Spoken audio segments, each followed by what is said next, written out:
بطلة قصتنا أميرة في العشرين بس محبوسة بقالها سنين، ويوم ما خرجوها يا تتجوز بالإجبار يا هيموتوا أخوها، فقالت بس هتجوز ويبقى ده العوض والسند. طلع أول واحد مقرر يقتلها ويخلص عليها. اسمعوا القصة للنهاية عشان تفهموا الحكاية، ولو انت أو انتي أول مرة تشوفوني اشتركوا في القناة، ولو عجبكم الملخص ما تنسوش اللايك. يلا بينا نبتدي. بتبدأ القصة مع الأميرة جيانج، أميرة مملكة بيون اللي دمرتها الحرب، ولأجل السلام بين المملكتين بعتوها تتجوز الأمير الرابع الوسيم. وهي ماشية بتبص لمملكتها، وديني لارجع انتقم منكم يا صراصير المجاري. وقبلها بيوم حاولت تهرب هي واخوها الصغير تشان، والحرس كانوا بيدوروا عليها في كل مكان. وهي بتهرب بيقع عليها ألواح خشبية وبينكشف مكانها، وبياخدوها للإمبراطورة عبير مرات أبوها الحيزبونة. فبتفضل جيانج تعتذر وتقول إن أخوها تشان ملوش دعوة، فبتقول لها عبير أنا هبعت أخوك للجيش يتكهرب قصدي يتدرب. فبتترجاها جيانج إنها ما تعملش كده، وإنها موافقة تتجوز من أجل السلام. فبتقول لها عبير سلام ده انت هتكوني جاسوسة لمصلحة بيونا. فبتوافق لأجل سلامة أخوها، فبتمشي وناوية ترجع تنتقم. وفي الطريق بتتكلم مع خدامتها ميمي، وإن الإمبراطور تشي عنده 4 أمراء وهي هتتجوز الأمير الرابع، وده بقى المنبوذ اللي فيهم حتى أبوه مش طايقه، واللي يخوف فيهم الأمير الأول ولي العهد، واللي بتدعمه عيلة مينغ أكبر عائلات المملكة. ودايما في تنافس بينه وبين أخوه الأمير التاني. وبعيد عن الاتنين دول ففي المستشار الأيسر شنة، وده بقى العقرب الحقيقي في البلاط الملكي والدراع الشمال للملك، وترقى للمنصب ده لأنه أنقذ الملك في محاولة اغتيال قبل كده. وأخيرا بتوصل جيانج للمملكة، لكن الحرس بيمنعوها وإن لسه الوقت المناسب لدخولهم ما جاش. فبتقول جيانج للخادم مفيش مشكلة خلينا ننتظر مش عايزين مشاكل. وبيدخل عليهم الليل وهم مستنيهن، وفجأة بتهجم عليهم الذئاب، وبتكون الأميرة في خطر. فبتدخل من البوابة وبتتفاجئ بذئب قدامها، وبتقول لها ميمي اهربي وأنا هقاتل الذئاب. وفي نفس الوقت بنشوف المستشار شن بيتعرض للهجوم،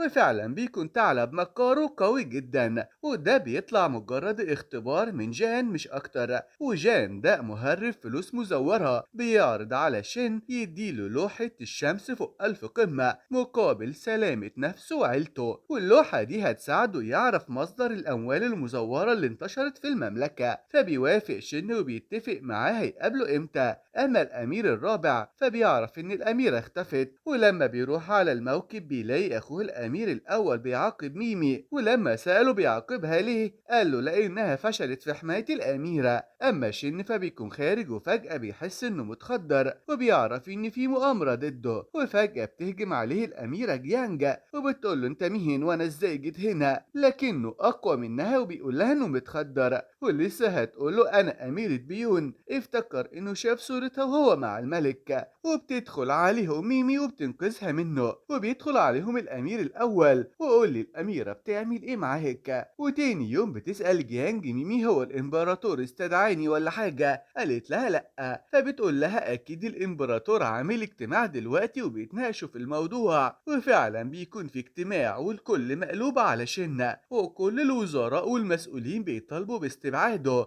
بحجة إنه اعتدى على الأميرة اللي هتكون زوجة ابن الإمبراطور. وطبعا شن ذكي جدا بيعرض على الإمبراطور نقود مزورة، وبيقول له أكيد اللي عايزين يخلعوني ليهم علاقة بتزوير النقود ده. وبعدها بيقول شن للإمبراطور إن زواج الأميرة جيانج من الأمير ابنه مستحيل، وإن الأميرة بالنسبة للمجتمع فقدت عذريتها. فبيقرر الإمبراطور إنها ترجع مملكتها تاني، وبتكون جيانج مع ميمي وخمنت إن كل ده هيحصل، وبتقول لميمي لازم أقابل الإمبراطور قبل ما يرجعوني لبيونا. وتاني يوم بيقابل الأمير الرابع شن، وبيقول له بقى مش مكسوف من نفسك البنت شالت الليلة كلها، وبيمنعه من الدخول عند الأميرة. وبيدخل هو الأول وبيلاقي الأميرة انتحرت، ولما بيدخل شن بيقول له شوف بقى أنت السبب بقى. وبيعرض شن إنه يساعد، وبيكون اكتشف إن الأميرة بتمثل، وبيقعد يعالجها بالإبر.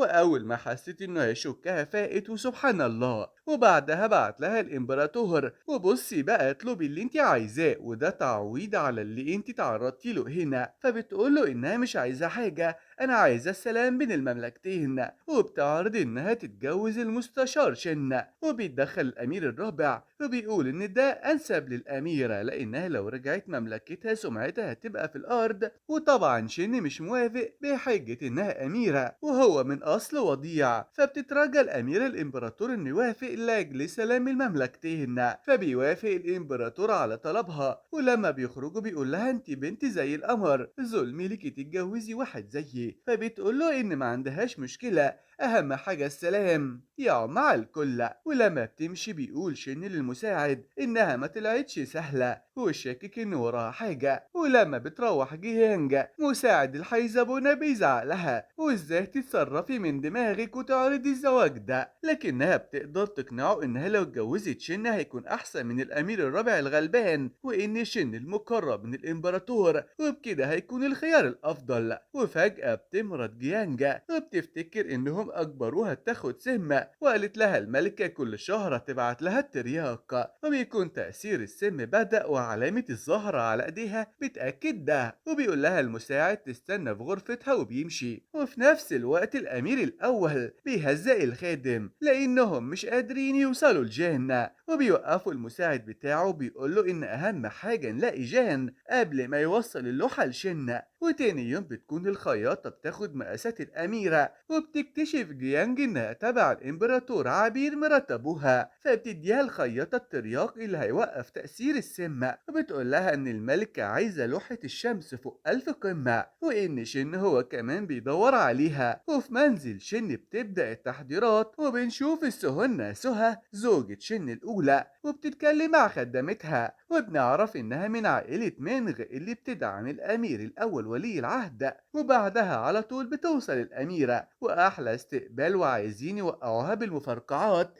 لكن ميمي بتتدخل وتوقفهم. وبتوصل زوجة شن الشعنونة وبتضرب ميمي بالقلم. وبيقول المساعد لشن إن المشاكل بدأ بين مراتاته، فبيقول له سيبهم وخلينا نشوف جيانج هتعمل إيه. وبتدخل جيانج منزل شن، وأول حاجة مطلوبة منها إنها تقدم الشاي للزوجات الأولى، ويا ما شاء الله كلهم حرابي أكتر من بعض. بيحطوا لها مسامير في المخدة وهي بتقدم الشاي لسهى. ولما بتقعد مع خدامتها بتقول لها ميمي الحرابي دول عايزين منك إيه. وفي نفس الوقت مساعد شن بيقولوا نيجي وقت إتمام مراسم الزواج، والكل بيراقب عايزين يعرفوا شن هيجي ولا لأ. فبتروح ميمي عند شن وبتقول إن الأميرة طلبت خبير من الإمبراطور يعلمها طقوس الزواج. فبيضطر يروح على غرفة الأميرة علشان الخبير ما يشكش في حاجة، وبيقول لها أنا فاهم الألعاب دي كويس. وبتوصل الخبيرة على الغرفة، وأول المراسم إنهم يأكلوا بعض، وبتأكلوا البنت بالعافية والواد عينيه بتطلع شرار. ولما جه وقت الشراب لاحظت إن في حاجة، لكنها كانت مضطرة تشرب، ويا ريت كل الشرب حلو كده. وفي نفس الوقت راح جان يقابل شن، ولما دخل البيت خدامة سهى خطفته، وجت سهى أخدت الخريطة منه. واكتشف بعدها شن إن جان مات، وأخد باله من التراب اللي على الجزمة ونوع التراب ده مش موجود إلا في حديقته. فبيؤمر المساعد إن محدش يدخل أو يخرج من البيت،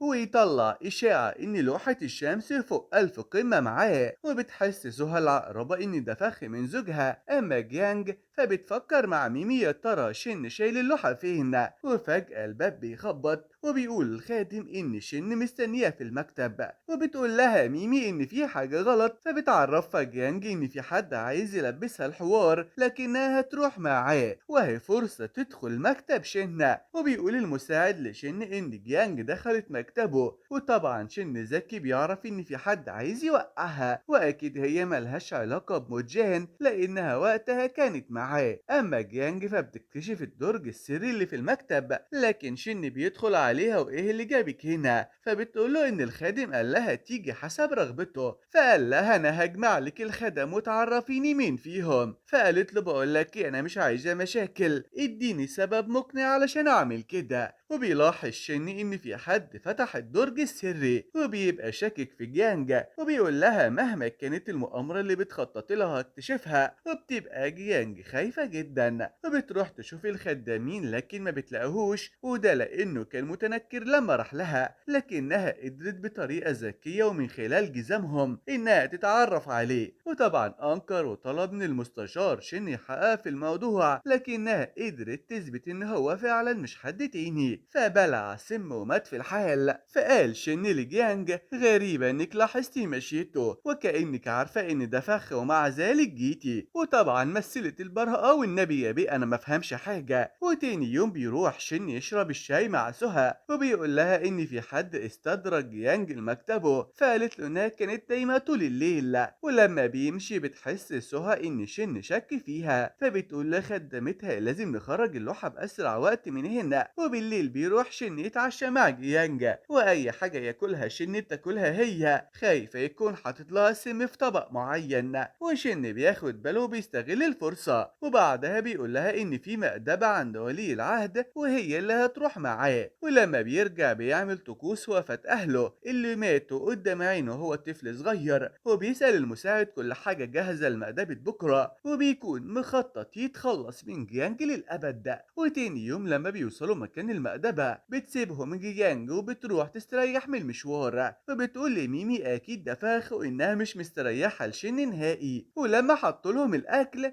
جيانج شكت يكون في حاجة، واستنتجت إن شن عايز يتخلص منها ويلبس الحوار لولي العهد ويبقى ضرب عصفورين بحجر واحد. فقررت تمثل إنها متسممة وخرجت عاملة نفسها بتموت يعني يما يعني يما. وفجأة الخدامة هجمت عليها، لكن ميمي بتنقذ الموقف. ولما بيوصل ولي العهد بياخدوا شن يغير هدومه وبيدخلوا نفس الغرفة بتاعت جيانج، ومفكر إن الخدامة قتلتها وبكده يلبس ولي العهد جريمة القتل. ولما بيخرج ولي العهد بيدخل شن الغرفة وبيلاقي الخدامة هي اللي ماتت، فبيؤمر المساعد يدور على جيانج في كل مكان ويقتلها. وبتهرب الأميرة في الغابة، لكن الحرس بيلاقوها، وبتطلع الخدامة ميمي ومتنكرة بملابس الأميرة وبتكون سوبر وومن محدش بيقدر عليها. أما الأميرة فبتهرب في لبس الخدامة وبتروح منزل الأمير الرابع وبيغمى عليها، وبيوصل خادم لشن وبيبلغه إن الأمير الرابع بيستدعيه. أما جيانج فبتقول للأمير إن قطاع الطرق طلعوا عليهم وفقدت شن وقتها. وبيوصل شن وقفي يا بنت المسرحية اللي انت عاملاها ويلا بينا. ولما بيشيل الغطا بيلاقيها مصابة بجد، وقبلها بتكون جيانج هي اللي عورت نفسها لأنها عارفة إن التمثيل على شن مش هياكل معاه. وبعدها بيهزق الأمير الرابع شن على معاملته لزوجته، وهي دي الرجولة يا ابو الرجولة، وبيأكد له إن الأميرة لو حصل لها حاجة هيدفعوا التمن. وبيسيبوا شن وبيمشي، وبيروح بنفسه يخيط جرح الأميرة. وبعدها بيؤمر كل الخدم يهتموا بالأميرة ومحدش يرفض لها طلب. وسهى بتقول لخدمتها إن شن متغير، فبتقول لها الخدامة إحنا لازم نبعت لوحة الشمس قبل ما نتكشف.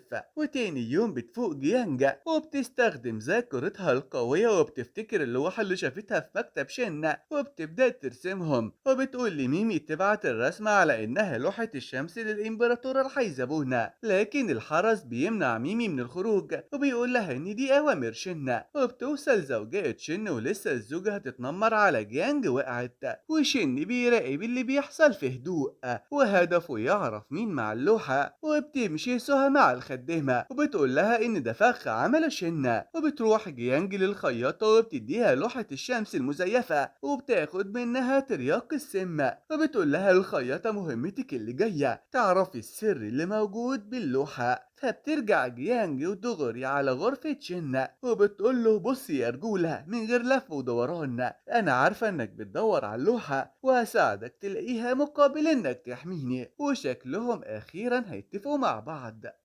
ولما بيخرجوا بيمثلوا إنهم مستلطفين بعض. وتاني يوم بيعمل فطار جماعي، ولما بتوصل جيانج وشن، جيانج بتقول إنها عايزة تعمل حفلة، وشن بيعامل جيانج غير. وعلى الأكل جيانج بتقول إنها مقررة ما تاكلش الجمبري إلا من إيد زوجها، فبيقشر لها شن الجمبري وما تستغلش الفرصة يا موديل مقطوع. وزوجة المستشار الشعنونة بتكب الطبق علشان ما يأكلهاش تاني، فبتستغل الفرصة وبتطلب من شن يطبخ لها بنفسه، وبيبقى مضطر يوافق وبيكون كاتم غيظه جواه، وبيروح يطبخ بنفسه وبيكونوا بيتصنطوا عليهم، فبيضطر يكمل التمثيلية. وبالليل بتقوله ما كنتش متوقع انك بتعرف تطبخ اصلا، فبيفتكر وهو صغير لما كان بيقشر الجمبري للمعلم بتاعه. وتاني يوم بيقول شن للمساعد ان جيانج مكارة ولازم لوحة الشمس ما تقعش في ايديها. وتاني يوم بتوصل سوزي اخت شن وبتطلب من ميمي تدخل معركة معاها، وبتكون ميمي أقوى منها بكتير، لكن شن بيوصل وبيوقفهم. وتاني يوم بيبدأ تجهيز الأميرة للحفلة، وبيقول لها شن مستعدة. وبعدها بيوصل الأمير الأول ووراه الأمير التاني وبعدهم الأمير الرابع، وأول حاجة بيشربوا في صحة الزوجين. ومع بداية الاستعراض بيلاقوا الأمير التالت فوق السطح وبيعزف مقطوع التهنئة للزوجين بنفسه. وبيكون الأمير الرابع بيطمن على جيانجا، فبتستغل سهى الموقف وبتسخن سوزي أخت شنة، فبتقوم تزعق معاهم وهي ما تعرفش إن ده الأمير الرابع أصلا. وبتقدم الخدامة مشروب للأمير الأول ومعاه رسالة، وبتكون جيانجا أخدت بالها، فبيروح الأمير الأول يعتدي على الخدامة كتمويه مش أكتر، لكن سوزي بتقفش فيه ومش هاممها أمير ولا وزير. وبيعتذر شن بالنيابة عن أخته وبيقوله الأمير الأول حتى لو أختك فلازم تتعاقب. وفجأة بيوصل خادم الإمبراطور، فبيضطر الأمير يلم الدور. وفي نفس الوقت خدامة سهى بتمشي باللوحة والأمن بيمنعوها من الخروج،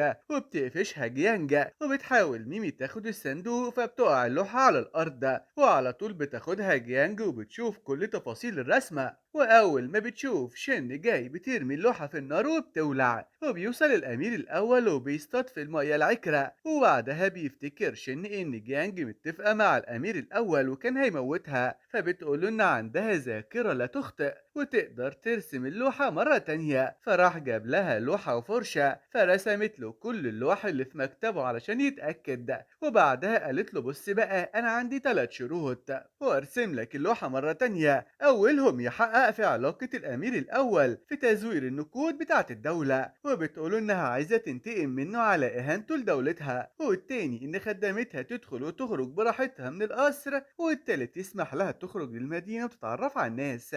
وفجأة بيضحك شن وبيسيبها ويمشي وبيروح يقابل سهى، فبتطلب سهى الطلاق، لكنه بيقطع الورقة وبيقول لها احنا الاتنين عارفين انتي عملتي ايه. وبيقول لها بصي بقى من هنا ورايح ممنوع تقابلي حد، ممنوع الخروج من القصر، وبيجردها من كل صلاحياتها. وتاني يوم شن مع الامبراطور وبيقول له الامبراطور يسلم كل مستندات قضية النقود المزورة للامير الاول ويهتم بقضية التضخم في الدولة، وبيديله مهلة اسبوعين بس.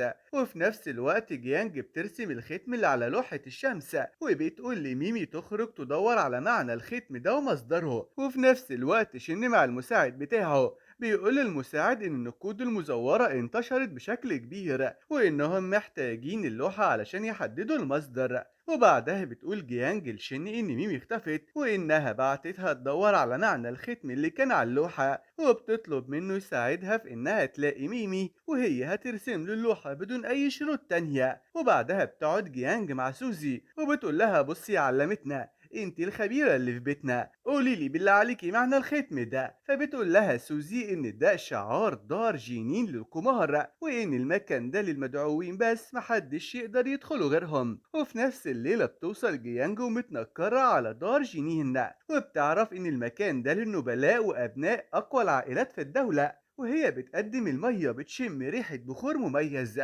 وبتفتكر انها شمته في مكتب شن، وبتعرف ان شن موجود في المكان وبيكون شن لابس قناع وبيلعب قمار وبيكسب كل الموجودين وبيديله الخادم الفضة لأنه الكسبان. وبيتأكد شن إن المكان ده مصدر النقود المزورة. أما جيانج فبتمشي مع الخدامين وبتحاول تطلع الدور التاني لكنها بتتكشف وبتقوله إنها تاهت في المكان. أما شن فبيوصل للقاع وبيلاقي حراسة على باب وشكله المخزن اللي بيدور عليه، وبعدها بتشوفه جيانج وهو خارج وبتروح وراه وأهلا بسبع الرجالة معرفتكش أنا كده بقى. وفي القصر بيقول لها الله أكبر عليكي، ما شفتش أميرة مكارة زيك قبل كده. فبتقوله بص بقى، خريطة دار جنين في دماغي، مكان السلالم، موعد تغيير الشفتات، كل حاجة في الجمجمة. وبص بقى انت محتاج لحد يكسب لك وقت، والحد ده انا. وبتعرفه ان ميمي مش مجرد خدامة، وانها بالنسبة لها فرد من عيلتها. وتاني يوم بيعلمها ازاي تلعب قمار وتبقى بارعة، وفي البداية بتبقى فاشلة وبتفضل طول الليل تتدرب على التعليمات اللي قالها لها. وبالليل بيتنكروا وبيروحوا على هناك، وبتلعب جيانج وبتكسب واحد ورا التاني. وبيوصل ولي العهد ومتنكر وبيقول له الخادم ان في بنت مقشطة الكل، محدش قادر يغلبها ولا جولة. فبيدخل وبيتحداها وبتلدعه في أول جولة وبتخليه يلعب على قلادة اليشم بتاعته. لكن فجأة بيغير لعبة، واللعبة الجديدة بتكون ما تعرفش عنها حاجة، لكنها بالحظ بتكسب الجولة الأولى وبياخد شن قلادة اليشم. ولما بيجي دورها بيشوف ولي العهد علامة الزهرة على ايديها، ووقتها جيانج بدأت تخسر لكنها بتحاول تكسب وقت مش أكتر. وشين بيدخل المخزن وبيكون فيه فخاخ كتير، وبيقدر شين يتفاداهم كلهم. في الوقت ده خلصت جيانج كل نقودها، فقررت تلعب على نفسها، ومقابل نفسها هيكون 500 تريليون عملة. وبدأت جيانج في اللعبة وانت يا شن الكلب تعالى بسرعة، وفعلا بيوصل في الوقت المناسب وبيساعدها تكسب. ولما بيمشوا بالمركب بتشوف المكان بيولع. وتاني يوم بيروح شن للإمبراطور وبيقول له إن دار جينين هي مصدر الأموال المزيفة، وإن ابنه ولي العهد هو صاحب المخطط ده. فبيقول له الإمبراطور يوقف التحقيق فورا، وإن ولي العهد مش هيجرؤ يعمل حاجة تاني. ولما بيروح بيقول شيني للمساعد إن منصب ولي العهد بقى مش مستقر، وإن مشكلة الأموال المزيفة خلصت بشوية تهزيء على الماشي. وبيقول كبير عيلة مينج لمساعد ولي العهد نبه ولي العهد ما يتصرفش بتهور تاني. وبعدها جيانج بتسلم لوحة الشمس لشن زي ما وعدته، وبعدها بتسألها ميمي ليه اديتي شن اللوحة كاملة وهتدي الإمبراطورة نص اللوحة بس. فبتقول لها جيانج إنها مش عارفة نوايا الإمبراطورة، فهتسكتها اليومين دول بنص الخريطة. وبتوصل بنص الخريطة للخياطة، وبالصدفة بيشوف ولي العهد من الشباك إيد جيانج، وبيشوف الزهرة اللي شافها في دار جنين وجارية على هناك يشوف من صاحبة الإيد دي. وبتكون جيانج خارجة لكن ولي العهد بيوقفها وبيكشف دراعها لكن ما بيلاقيش حاجة، وده طبعا لأن جيانج أخدت ترياق السم. وبعدها بتاكله ألم خدامين وإزاي يا محترم تكشف جسم أميرة، وبتسيبه وتمشي. وبيفتكر إن صوتها نفس صوت البنت في دار القمار، فبيأمروا الحرس يقبضوا عليها. وبتهرب جيانج في الغابة وبيوصل لها شن في الوقت المناسب. وبعدها وهما بيهربوا بتشوفهم بنت صغيرة، فبتطلب منها جيانج تاخدهم على بيتها. وفعلا بيروحوا وبتستقبلهم جدتها أحلى مقابلة، وبتديهم ملابس يغيروا هدومهم، وبتعمل لهم الفرخة اللي حلتها ياكلوها. وبعدها بتخرج جيانج تشتري حلويات، وشن بياخد الباقي من البائع وبيقول لجيانج إن العملة مزورة، وبياخدوا بالهم إنها منتشرة في القرية بشكل كبير. وتاني يوم شن بيقطع الخشب، والجدة بتدي قماش لجيانج تمسح بيها عرق زوجها، لكن شن بيمسحه لنفسه. وعلى الفطار بيطلب شن من العجوز إنهم يقضوا يومين في القرية. ولما بيدخل شن بالصدفة بيشوف نص لوحة الشمس في هدوم الأميرة، وبيحس شن إن جيانج بتتآمر من وراه وبيفقد ثقته فيها.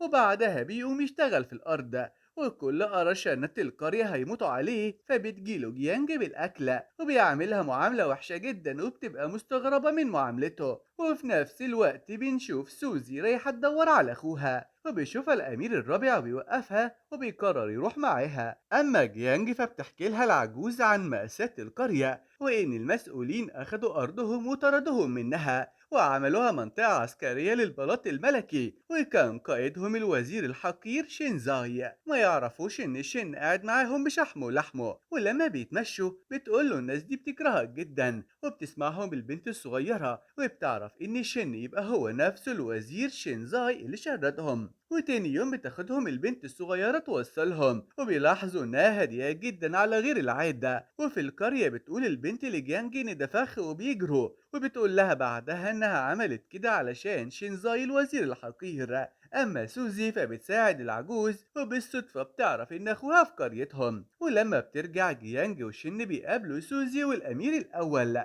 وفي نفس الوقت سوها مرات شن بتقول لأخوها إن شن وجيانج متغيبين بقالهم أسبوع، فبيقول لها تراقب الوضع وأي جديد تبلغوا بيه. أما سوزي والأمير الرابع فبيعرفوا إن شباب القرية تم تجنيدهم بشكل غير قانوني، فبيقول الأمير الرابع إنه هيقدم التماس للمفوض العام، وبياخد أهل القرية ويروحوا على هناك يقدموا شكوى. فبيقول لهم ما تقلقوش أنا هخرب الدنيا عليها واطيها، وبيطمنهم. ولما بيرجعوا بيقولوا لشن اللي حصل، وجوه البيت بيقول لهم اللي انتوا عملتوه ده أكبر غلط. فبيقولوا الأمير الرابع إن في نظام في البلد يا بيه، أمال القوانين واللوائح لازمتها إيه؟ وبيدخل في نقاش مع شن ملوش آخر. في نفس الوقت الرقيب بيروح لولي العهد يعرفوا الموضوع، وبيوريهم صور اللي قدموا الشكوى، وبيعرف إنهم سوزي وأخوه الصغير الأمير الرابع. فبيأمر ولي العهد المساعد بتاعه يخلصوا على كل سكان القرية. وفي نفس الوقت شن بيأمر المساعد يستعد لأن متأكد إن في غدر هيحصل. وتاني يوم قطاع الطرق بيخطفوا البنت الصغيرة، لكن شن بينقذها منهم. وبعدها بيقابل جيانج وبيقول لها إنه شاف نص اللوحة في هدومها، وإنه عارف إنها بتتآمر عليه وإنه مش ممكن يثق فيها، وما بيديهاش حتى فرصة تدافع عن نفسها وبيمشي. وبالليل بتروح له بخوخة وبتحاول تلطف الدنيا بينهم. فجأة حد بيهجم عليهم، وسوزي والأمير الرابع بيهربوا الكرويين، وشن بيقول لجيانج تهرب لأنها هتكون عقبة ليه، لكن وهي بتهرب بتقع في المية ورجلها بتعلق في الشجر ومش عارفة تخرج. وطبعا الوسيم بتاعنا بينقذها في اللحظة الأخيرة. ولما بتفوق تاني يوم بتقول لها البنت إن شن فضل جنبها طول الليل. ولما بينزلوا تحت بيلاقوا الجدة مصابة، وبتكون اتصابت وهي بتهرب من القرية، وبتموت قدام عيون الكل. وبيعمل لها شن مراسم دفنة، وبيلوم نفسه لأنه مقدرش يحميها، وبيفتكر أهله زمان اللي ماتوا قدام عينه ومعرفش يعمل حاجة برضه. ووقتها الخادم بتاعه ولع في نفسه على إنه شن علشان يحميه، وشن عايش بهوية الخادم بتاعه. وبنكتشف إن شن الفرد الأخير في عيلة شيا النبيلة. أما الأمير الرابع فبيكون منهار جدا وبيحس بالذنب وإن كل كلام شن كان صح. وبيكون شن مع جيانج في الغابة، وبتلاحظ جيانج إن الجبال اللي قدامها هي نفس الجبال اللي في لوحة الشمس فوق 1000 قمة. وبتاخد سيف شن وبترسم اللوحة على الأرض، وبيقدروا يكتشفوا حاجة مهمة. وأخيرا بيرجعوا قصرهم بالسلامة. وبتقول لميمي إن لوحة الشمس ليها علاقة بالنقود المزورة، وده معناه إن العقربة عبير مرات أبوها ليها علاقة بالنقود دي. وبعدها بتروح للخياطة وبتقول لها إن اللوحة ليها علاقة بخطة ولي العهد، فبتقول لها مهمتك اللي جاية تعرفي اللوحة دي بتوصل لفين، وبتهددها إنها لازم تعمل كده. وبتديها رسالة من أخوها تشان بيقول لها فيها إنه كويس وما تقلقش عليه. وبتروح توري الرسالة لميمي وبتقول لها إن العقربة بتستغل أخوها علشان تضغط عليها. وبعدها بتروح بالملابس لشنة وبتحاول تخف الضغط على شوية. وبالليل بيقول شن للمساعد يبعت حد لمملكة بيوهن يتحرى عن الأميرة جيانجا. وتاني يوم بيخطط ولي العهد في مهرجان الصيد يتخلص من شن للأبد، وبيبعت رسالة لسهى إن مهمتها تراقب شن في المهرجان. وتاني يوم بيكون المهرجان والكل بيوصل وواحد ورا التاني، وبيجي وقت مأدبة الطعام وبيشربوا في صحة الإمبراطور. وبتبدأ خطة شين وجيانجا وبيخلعوا واحد ورا التاني من المأدبة، وبيروحوا يدوروا في المكان على أي دليل. وبيدخلوا منجم مخفي وبيلاقوا جوه فضة خام، وبيكون ده كمين ووقعوا فيه. وبيقفل عليهم ولي العهد مخرج المنجم وبيفتح عليهم المية، وبيكتشفوا ان ده كان فخ ليهم ووقعوا فيه، وبيكونوا على وشك إخواتك يغرقوا في المنجم، وبتقوله إن شرف ليها تموت جنبه. ولحد هنا بينتهي البارت الأول. لو وصلتوا لحد هنا يبقى أكيد الملخص عجبكم، فما تنسوش اللايك علشان بيفرحني، وانتظروا البارت التاني قريبا. لايك وفولو، مع السلامة.